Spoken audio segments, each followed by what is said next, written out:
What's up, everybody? Thanks for joining me on these analysis. We're going to be checking out MSTR on Bitcoin today. MSTR is currently sitting at 255 right now, flat. We are at a key level of support right now. We'll see how price wants to behave. We'll see if we kind of create a small base before trying to make a move up, maybe a double bottom. If we catch momentum on Bitcoin, if Bitcoin continues this sideways or like slowly bleeding kind of action, maybe if it does nothing, then MSTR might continue its trajectory downward. We still have 1 day left in 17 hours. If, like I said, Bitcoin continues to trend sideways or slightly downward, then we can also kind of expect a close underneath this structure, looking for a retest and potentially a continuation down to this next structure. And this is pretty much going to be the zone that we want to hold long term, because that was our major level of support here. It's really this level here, but this is the last touch at the bottom of the wicks. So this one right here is a combination of the body and the wicks, so it's very important. But here is really like your last, I guess, line in the sand right here, before you start falling down to lower levels potentially. On the SMAs, they are curling down pretty hard now, and the 20 is touching the 50 at the moment. These are lagging indicators, so this action that we have here is pretty much a representation of this last move that we've had over here.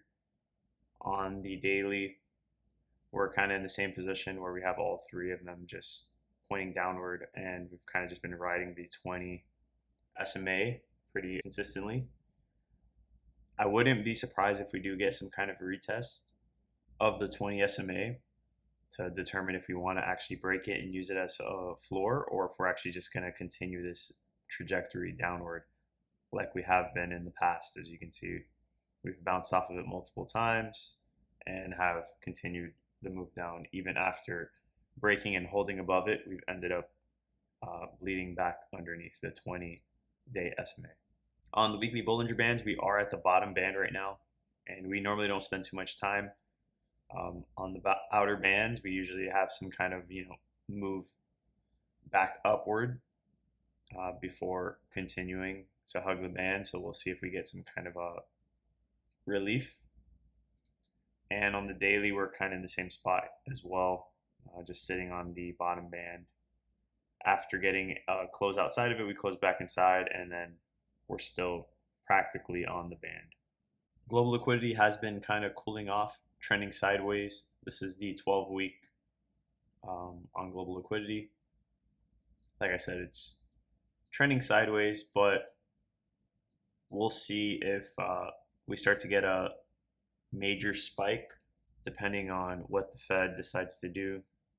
If they start to stimulate the economy, they may be waiting for something catastrophic to happen before doing that, but they are going to stop reducing their balance sheet coming up in the next meeting for December, which means they're one step closer to actually turning on the money printers and pretty much inflating asset prices again by stimulating the economy and increasing their balance sheet. Global liquidity could potentially see a move to the upside based off of that. The RSI on the weekly is just getting beaten down. We have been breaking underneath some of our key levels of support that we've seen before, and we're just making fresh lows. This is the lowest RSI that we've seen since July 2022, and that was a major bear market. The momentum is definitely just pushing downward, and honestly just increasing in bearishness in terms of the RSI on the weekly. On the daily, it looks like we're trying to find some kind of bottom. As you can see, we have found a floor here before, multiple times before seeing some kind of a move to the upside. And they were smaller moves. They weren't too major. We had a pretty decent sized one here. We ran it from 293 to around 365. That was a pretty solid one. But outside of that, all of the other ones were pretty insignificant moves to the upside, and really just continuations to the downside, really just sideways chopping overall. We'll see if we actually find a bottom here or if this bleeds past this 31.77 mark and actually sees the oversold territory at that 30 mark or lower. Weekly MACD is incredibly bearish. Momentum's kicking up to the downside. It's increasing, and both moving averages are in bearish territory as well. And the daily is practically the same thing. Really nothing to look at. Now we are seeing a little bit of a decent sign here on the daily. It's decreasing the bearishness, so it's slowly trying to get its way back to green, which means we could see some kind of short-term move, like I was saying, based off of the Bollinger Bands. Maybe we get a nice little move or a move back to the 20-day SMA. We'll see if we come back to at least retest that 20-day SMA, and maybe that results in this green flip temporarily before seeing anything coming after that. Bitcoin has dropped down to 98.8. Nice little retest off of this zone and pushed back up. We do want to see a weekly close back above 108.8, above this level. If we stay underneath this level, then expect some kind of retest and potentially a move down, at least for maybe a double bottom, depending on Bitcoin's price action and how things are going. That's a possibility that we come back to retest this. If we close underneath here and we hold that retest, it's going to increase the likelihood of us coming back down to around 101 to 98. Like I said, maybe a double bottom unless we continue to bleed past that. But overall, Bitcoin's kind of just sideways. When you zoom out, it's really not much. It's nothing that we haven't seen before. We've seen larger corrections and pullbacks. When you go from this most recent high that it had at around 126, it's pushed down 21% and it's currently down 17 or 18%.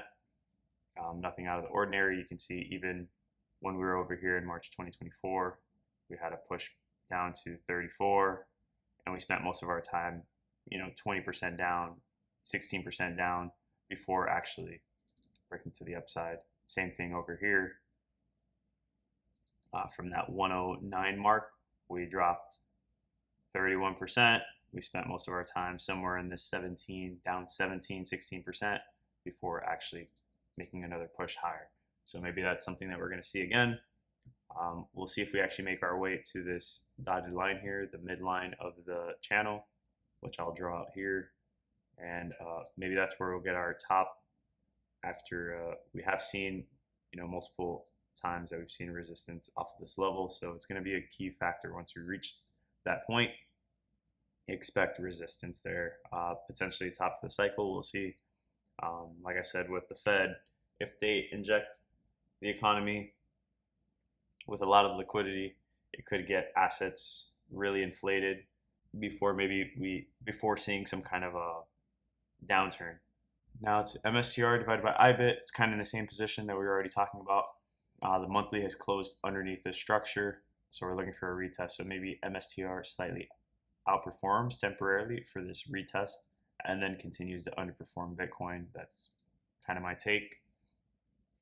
And on the weekly, we're pretty much sideways, nothing going on too much. Today was a plus 0.19, so a flat day.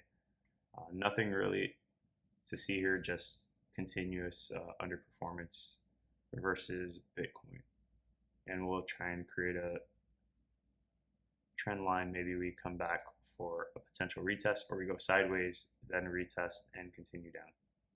That's what I can kind of see happening for MSTR divided by IBIT. Maybe we go like that, retest it, and then continue to the next structure at 3.95 to around 386.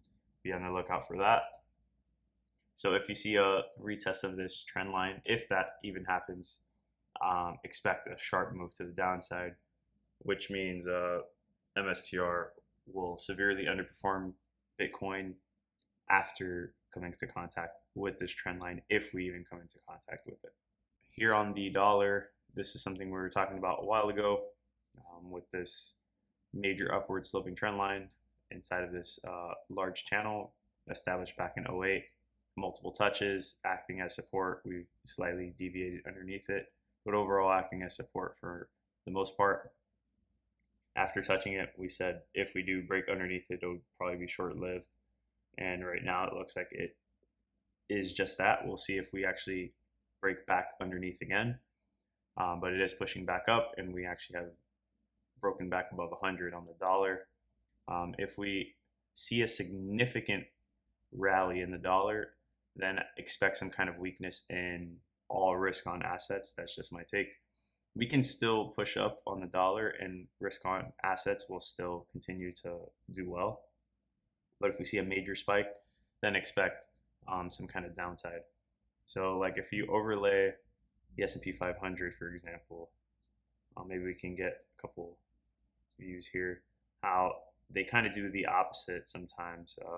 Slightly delayed, but you can see that you can get that.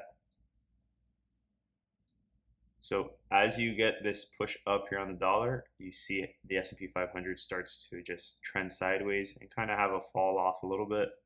And then sometimes it'll be inversely correlated where you see a spike downward on the dollar, like a major drop. You can see that's a very significant drop from 103 to 91 in a matter of, I don't know, 5 or 6 months, right? So that allowed assets to continue up higher. And you can see the same thing here. When there's a dramatic sell-off, assets shoot up. And then vice versa, when there's a absolute monster move on the dollar to the upside, you can see that there's that downward action on risk on assets. So you can see it time and time again.